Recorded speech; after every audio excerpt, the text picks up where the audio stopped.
Tomorrow we'll no doubt have more Premier League weekend thoughts sent to theatre at football365.com. You're good, you lot. Dele Alli. That type of player. So I know we all hate talking about referees, but when a referee's incompetence starts threatening players' safety on the field, which the referee is supposed to safeguard, then we really have to talk about that performance. Saying it is a thankless job feels like a cop-out. I understand that it is a difficult job, but if Craig Pawson really is the pinnacle of this profession, then VAR really cannot come soon enough.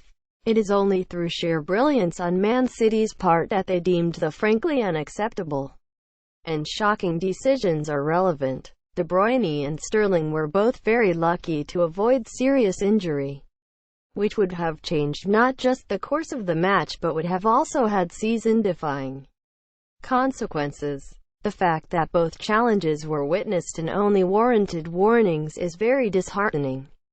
Additionally, when the margins for top four are so thin at the end of the season, often decided by a single point, Pawson's incompetence in sending off the English media darlings Kane and Alli not only affects this game, it affects the next three matches, the teams they play and those around them chasing fourth. The FA are also partly to blame for such a scenario. In France, it doesn't matter if a player has been already booked. The FA can still review incidents and impose bans if needs be.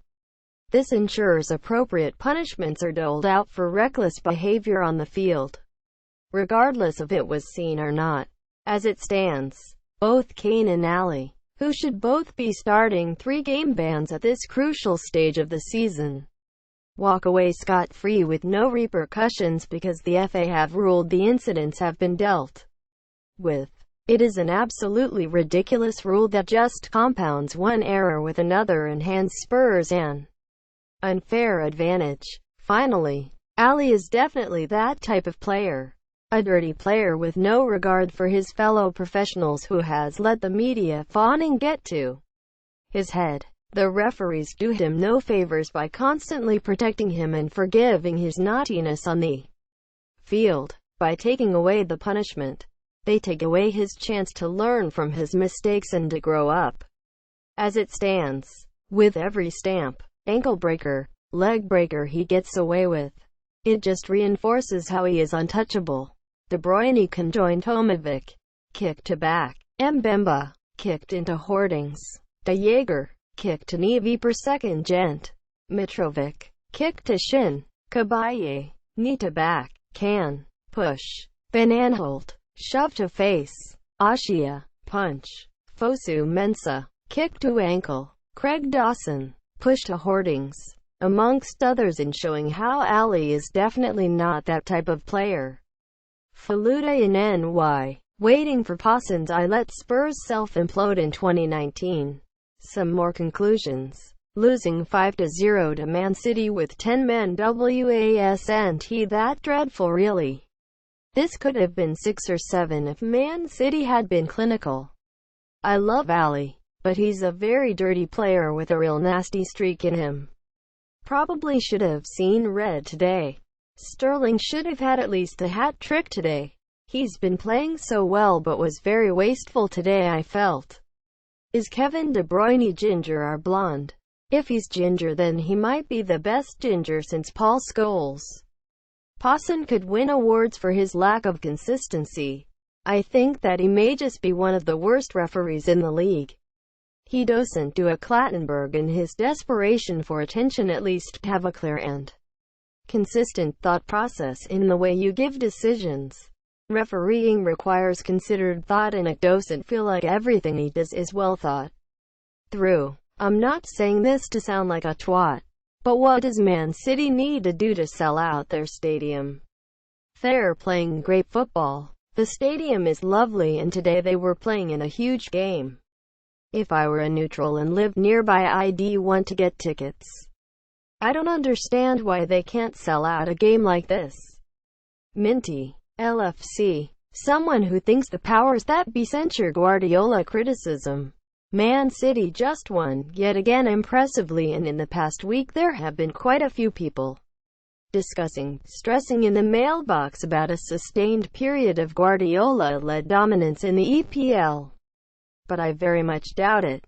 This not just because no team has won back-to-back titles since Man United 2007 to 2009 or that with the amount of money top teams have power shifts very quickly, but because of City's weakest link, which is Guardiola himself, as he has the staying power of an umbrella in a hurricane.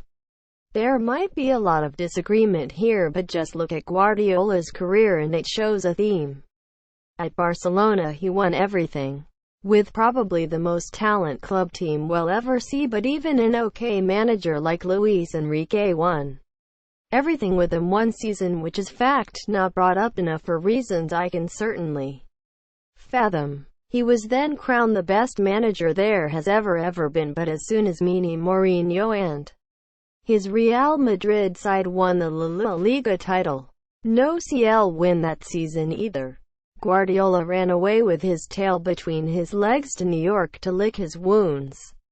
Guardiola then took charge of a Bayern Munich side that Jupp Heynckes has molded into the best into Europe's and had strolled majestically to the CL title the season before. The mighty Guardiola somehow managed to regress this side even after huge investment. Once he realized there is little chance he could win the CL title with this team, he left with his reputation as the world's best manager somehow intact after doing little of note in 3 years. Winning domestic titles in Germany when you are Bayern counts for very little. To make comparison, Fergie, a true great, encountered 3 huge tests in his managerial career but never gave up until he overcame them. First was Arsene Wenger with his new foreign way of thinking. Ridiculously talented and, although hard to believe now, incredibly physically imposing and aggressive side that Fergie limited to no back-to-back titles, along with winning more himself. Next was record-breaking, plus free spending, Chelsea with Mourinho that set the bar so high that Fergie's United looked past it. However, yet again the Scot took on the challenge and knocked them off their perch, resulting in Mourinho's eventual sacking and United cementing themselves as England top side again.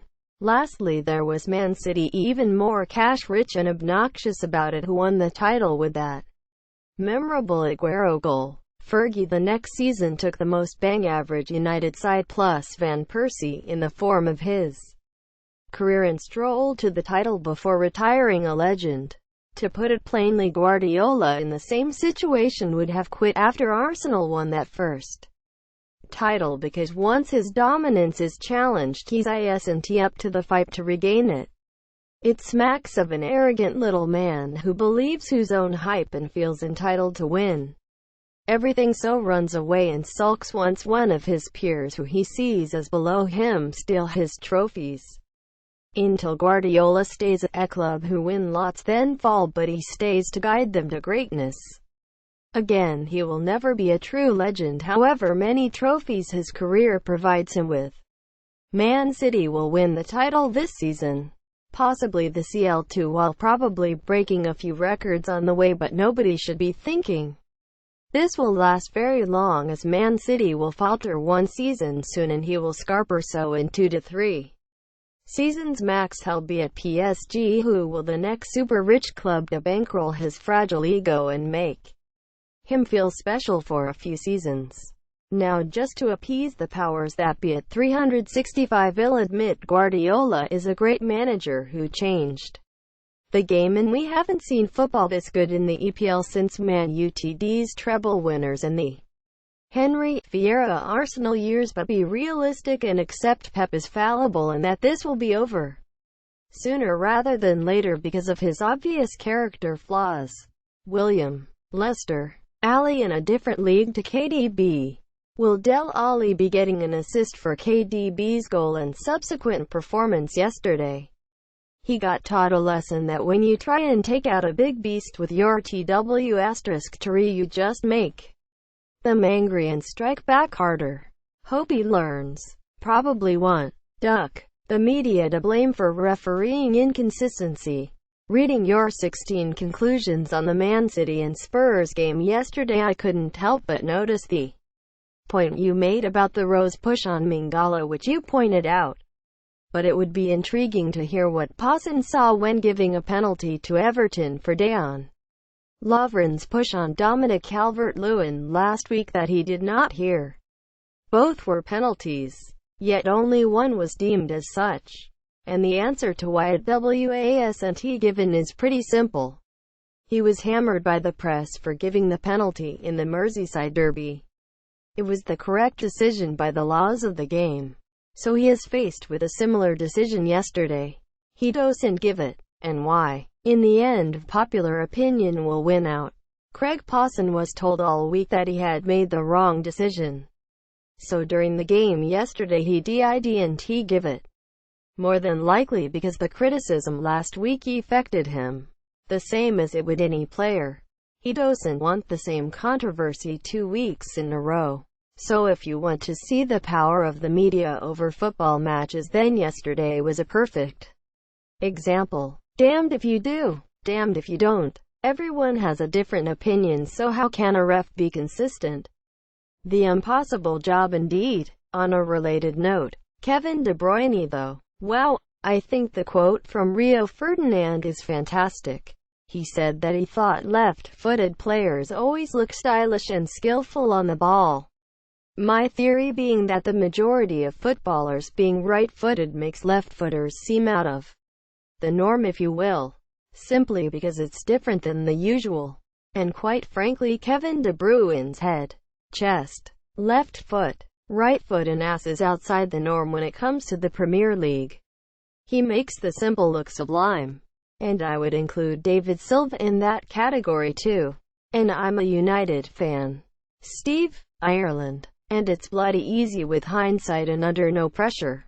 In City vs Spurs 16 conclusions, Matt Stead pontificates that he's like to ask Craig Pawson why Lovren's push on Calvert-Lewin resulted in a penalty when Danny Rose's push on Mangala a week later did not. I can only think that because his decision last week was absolutely lambasted in the national press and social media, so much so that he thought to himself, maybe I won't award a penalty for that next time.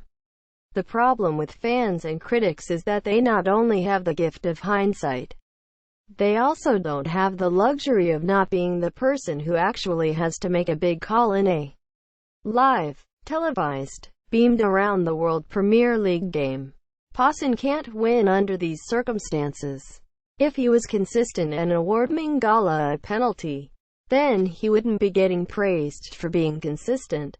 He'd be getting slaughtered for awarding 2 penalties, which, it seems, incredibly vocal and untrained referees disagree with.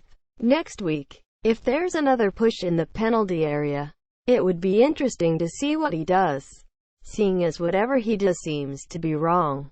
Dale May, Swindon Wengerite, Marco Silva isn't very good. Second worst offense in the league. 5 games without a win.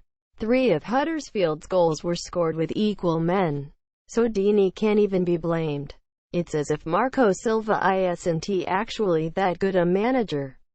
I do look forward to winners and losers, not even mentioning him on Monday though. Daniel M. 2 things. 1. He did take over the team that finished 17th. 2. This isn't all about Silva being a brilliant manager. It's about managers not being written off on the basis of their nationality, but judged on merit. I mean, you can't deny that it's a joke. Yes, Man City are very good. So much so that I think everyone has written as much as they can about how good they actually are. So instead, here's a joke my mate George came up with in the pub. Which Man City player should be a vet? Otter Mendy. Gary H. Story claiming an assist on this one. If I am not wrong, Daniel Story suggested that Andros Townsend, Ilkay Gundogan and Elias Kachunga had lost their mojo. I guess they read the article and this weekend they were out there with the aim of proving him wrong, and they surely did. Let's hope the rest of them will go through the article too. Ian. Despite Alexis losing his mojo, I believe they will miss him in case he leaves. Nairobi.